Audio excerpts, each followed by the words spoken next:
Hello everyone, welcome to our YouTube channel, The Maths Mob. I am Pushpinder Singh Shekhawat. अब आप देखते हैं example number 3 chapter number 4 का। मतलब हमको find the roots of the equation 2x² - 5x + 3 by factorization method. तो हमने देखा था फैक्टराइजेशन मेथड में हम कौन सा मेथड यूज़ करते हैं, मिडिल टर्म स्प्लिटिंग वाला। तो देखते हैं, और यहाँ पे रूट्स का मतलब तो आपको पता ही है, ये रोज भी होता है। तो उसकी वैल्यू जब वो वैल्यू हम इस इक्वेशन पुट करते हैं तो वो 0 के इक्वल आ जाती है। तो करते हैं फाइंड। तो ये हमारी इक्वेशन है 2x² - 5x + 3 = 0। अब आते हैं इसके अंदर मिडिल टर्म स्प्लिटिंग करते हैं। मिडिल टर्म स्प्लिटिंग कैसे करनी है कि जो हम इस मिडिल टर्म है ना उसको ऐसे स्प्लिट, दो टर्म में ऐसे स्प्लिट करें जिसको ऐड करने पे तो वापस वही आ जाए -5x, और मल्टीप्लाई करने पे, उन दोनों टर्म को मल्टीप्लाई करने पे a और c का प्रोडक्ट आ जाए। तो करेंगे, तो अगर देखिए यहाँ पे a जो कहता है x² कोएफिशिएंट और c, तो हम इसको मल्टीप्लाई करेंगे तो क्या आएगा 6। तो हम ऐसी टर्म लानी कि इसको ऐड करने पे तो सॉरी मल्टीप्लाई करने पे तो 6 आ जाए और ऐड करने पे -5x। तो वो दो हमारी टर्म क्या आ जाएगी 2x² - 2x - 3x + 3 = 0। अब देखिए यहाँ पे -2x - 3x इन दोनों जब ऐड करेंगे क्या आ जाएगा -5x, और -2 × -3 तो माइनस माइनस प्लस हो जाता है, 2 × 3 6। तो आ गया भाई, हमें सेटिस्फाई करिए। अब इसको सॉल्व कर लेते हैं। अब इन दोनों में कॉमन देखिए क्या आ रहा है 2x, अंदर क्या हो जाएगा x - 1, इसके अंदर क्या कॉमन आ रहा है -3, इसके अंदर फिर क्या बच जाएगा अंदर -3 को इससे करेंगे डिवाइड, फिर और बाद में जो बच जाएगा उसको हम यहाँ अंदर लिख देंगे x, फिर इसको इससे करेंगे तो क्या आ जाएगा -1 = 0। अब देखिए इसमें इन दोनों में से x - 1 कॉमन वो निकाल लेते हैं। फिर क्या बच गया 2x - 3। फिर देखिए, फिर हम एक एक करके जो हमारे दो ब्रैकेट है इनको 0 के इक्वल पुट करते हैं और x की वैल्यूज निकाल लेते हैं।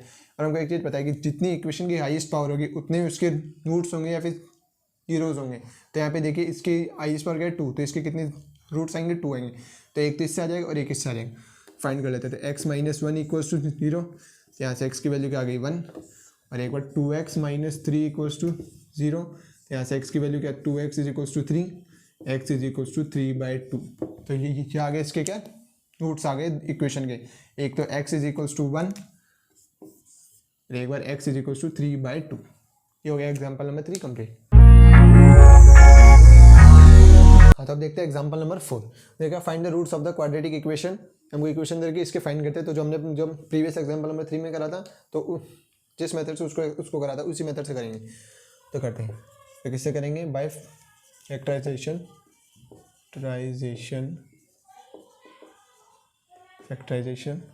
हमारी इक्वेशन क्या है 6x² - x - 2 = 0। अब इसको करते हैं स्प्लिट। तो देखिए पहले हमारा जो a और c है क्या है 6 × -2, वो क्या आना चाहिए हमारा -12, उसका प्रोडक्ट आना चाहिए, और ऐड या फिर सब्ट्रैक्ट करने पे हमारा -x आना चाहिए। तो ऐसे हमारी दो टर्म कौन सी हो जाएगी, तो ऐसे देखिए 12 कब कब आ सकता है, एक तो 4 × 3 पे आ सकता है, 3 × 4 पे। तो ये दो टर्म होगा, क्योंकि जब अगर 4 में से 3 जाएगा तो क्या बच जाएगा x ही बचेगा।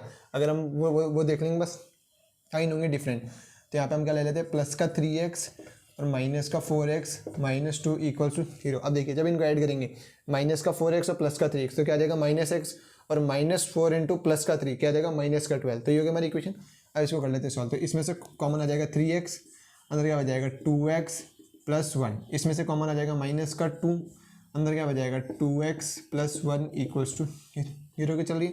अब इन दोनों में भी 2x + 1 कॉमन आ गया, निकाल लेते हैं 2x + 1, इन दोनों में से कॉमन आ गया, फिर अंदर क्या बच जाएगा एक तो 3x और -2x - 2। अब इन दोनों ब्रैकेट को 0 के इक्वल पुट करते हैं। तो एक तो 2x + 1 = 0, और एक बार 3x - 2 = 0। अब निकाल लेते हैं x की वैल्यू। तो 2x = -1, x = -1/2, इधर से 3x = 2, x = 2/3। तो इसके जो दो रूट्स हैं हमारे इक्वेशन के, तो रूट्स ऑफ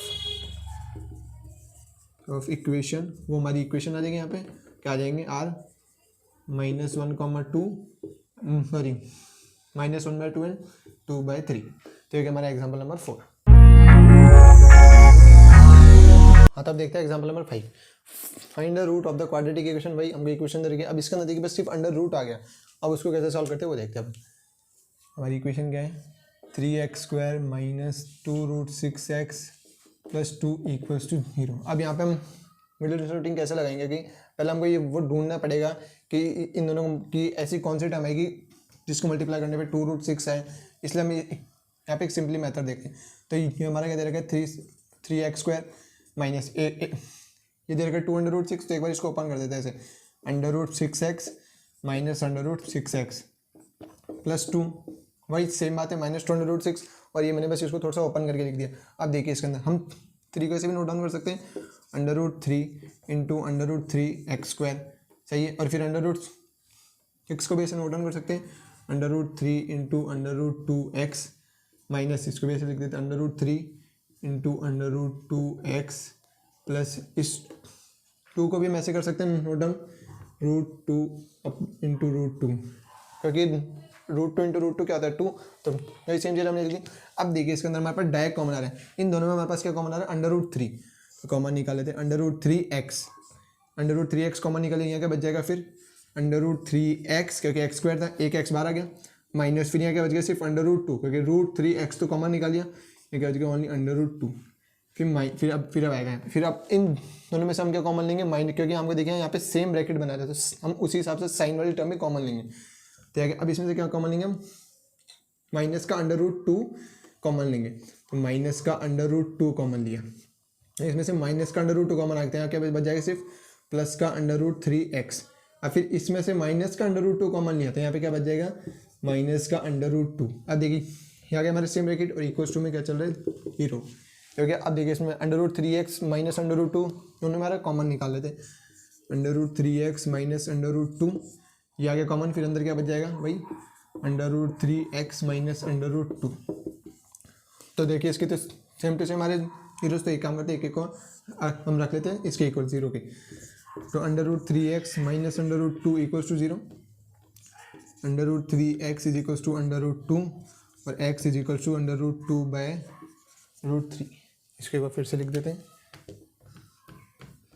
तो x की वैल्यू क्या आ गई हमारे यहाँ से √2/√3, और सेम टू सेम वैल्यू अभी हमारी यहाँ से आ जाएगी, देखिए √2/√3। तो ये आ गया हमारे पास इस क्वाड्रेटिक इक्वेशन के रूट्स। तो एक एग्जांपल नंबर 5। तब देखते हैं एग्जांपल नंबर 6। मुझे देखा find the dimensions of prayer hall discussed in section 4.1। तो हमने जो चैप्टर की स्टार्टिंग में दे रखा है हमको सेक्शन 4.1, उसके अंदर हमारे एक प्रेयर हॉल के बारे में दे रखा है। उसके अंदर बोला गया for instance suppose a charity trust decides to build a prayer hall having a carpet area of 300 square metre. तो जो उसने मतलब एक हॉल का रैप पे, तो उसका जो एरिया हमको क्या दे रखा है 300 मीटर स्क्वायर, इतने का वो बनेगा। तो फिर क्या लगेगा उसके अंदर 300 स्क्वायर मीटर्स, ये लिख लिया। फिर क्या दे रखा है with its length 1 metre more than the twice of its breadth, what should be the length and breadth of the hall. तो अब नहीं निकालते हम, तो उसने क्या बोला है उसकी जो ब्रेथ है, सॉरी लेंथ उसके ब्रेथ की क्या है मोर देन 1 है और ब्रेथ के ट्वाइस के। तो हम क्या मानते हैं कि ब्रेथ को तो एक बार x मान लेते हैं, तो उसकी ब्रेथ क्या हो गई x, तो उसकी लेंथ क्या है ब्रेथ से 1 मोर है और जो लेंथ है उसकी ट्वाइस होने पर ये, क्योंकि उसके अंदर उसको हमारे को वो दे रखा सेंटर कि it's length 1 more than twice its breath, उसकी जो लेंथ है 1 मोर है और ट्वाइस है ब्रेथ की। तो ये आ गई हमारी लेंथ और ये आ गई हमारी ब्रेथ। तो हम अभी यहाँ पे तो रफली करें, अभी यहाँ पे करते हैं हम फेयरली, इसको इरेज कर देते हैं।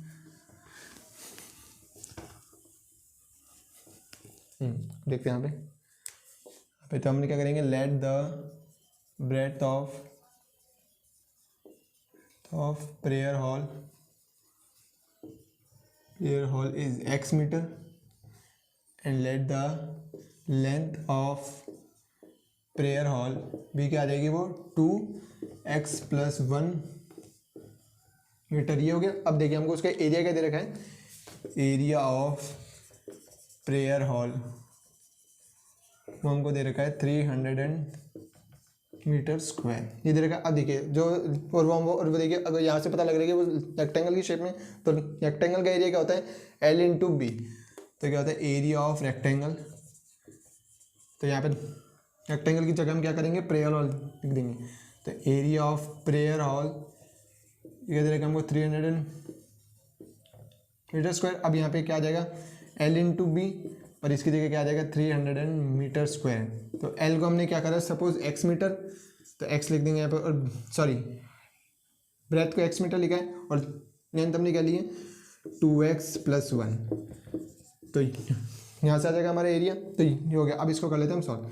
तो x into 2x square plus x into 1 x फिर इक्वल्स टू 300 को इधर ले आते हैं, तो 2x square plus x minus का 300 इक्वल्स टू 0। ये आ गई इक्वेशन। अब इसके अंदर हमको इक्वेशन सॉल्व कर लेते हैं फैक्टराइजेशन मेथड से। तो अब इसको करते हैं स्प्लिट, जो मिडिल टर्म को उसको करेंगे, तो हमारे पास जो दो मिडिल टर्म आएगी वो क्या आ जाएगी हमारी, एक तो माइनस का 24x और प्लस का 25x माइनस का 300 इक्वल्स टू 0। अब देखिए जब इनको ऐड करेंगे 25x माइनस 24x वो प्लस का x आ जाएगा, और इन दोनों को जो मल्टीप्लाई करेंगे तो क्या आ जाएगा 600 आ जाएगा, क्योंकि 300 इंटू 2 600 हो रहा है। अब कर लेते हैं इसमें से कॉमन, इसमें से क्या कॉमन आ जाएगा 2, तो यहाँ पे क्या इसमें से 2x, तो 2x कॉमन आ जाएगा, बजाएगा x माइनस 12, ठीक है। अब फिर इसमें से क्या कॉमन आ जाएगा प्लस का 25, इसमें से प्लस का 25 कॉमन आ जाएगा, तो यहाँ पे बजाएगा x माइनस का 12 इक्वल्स टू 0। ये हो गया। अब देखिए इन दोनों में कॉमन क्या आ रहा है x माइनस 12, तो इधर क्या आ जाएगा x माइनस 12 और बाकी जो बजाएगा लिख लेंगे, तो 2x प्लस 25 ये इक्वल्स टू 0। अब क्या करते थे हम एक एक ब्रैकेट को इसके इक्वल रखते थे और फिर x की वैल्यू फाइंड कर लेते थे। पहले रखते x माइनस 12 को, तो x minus 12 is equals to 0, x की वैल्यू क्या आ गई 12, ये आ गई। अब निकाले था की value 2x plus 25 equals to 0, यहाँ से x की वैल्यू क्या आ जाएगी माइनस 25 और x is equals to minus का 25/2। और पहली चीज़ कुछ यहाँ से आगे, अब इसमें से देखिए हम यहाँ पे 12 वैल्यू क्यों लेंगे, क्योंकि ये नेगेटिव वैल्यू, क्योंकि कभी भी किसी की लेंथ जो भी होती है मेजरमेंट होता है उसको हम कभी भी किस में नहीं लेते, माइनस में नहीं लेते, इसलिए हम यहाँ पे कौन सी वैल्यू लेंगे 12। तो 12 हमने x की वैल्यू फाइंड करी, x तो इसकी ब्रेथ क्या आ गई, तो इसकी ब्रेथ क्या आ गई 12 मीटर आ गई, और जो इसकी वो आ जाएगी तो क्या आ जाएगी 2 इंटू 12, तो 2 इंटू 12 प्लस 1, तो कितने आ जाएगी 24 प्लस 1, तो ये कितना आ जाएगा 25 मीटर। तो उसकी लेंथ तो आ गई 25 मीटर और ब्रेथ की आ गई 12 मीटर। तो हो गया हमारा एग्जाम्पल नंबर 6 कंप्लीट।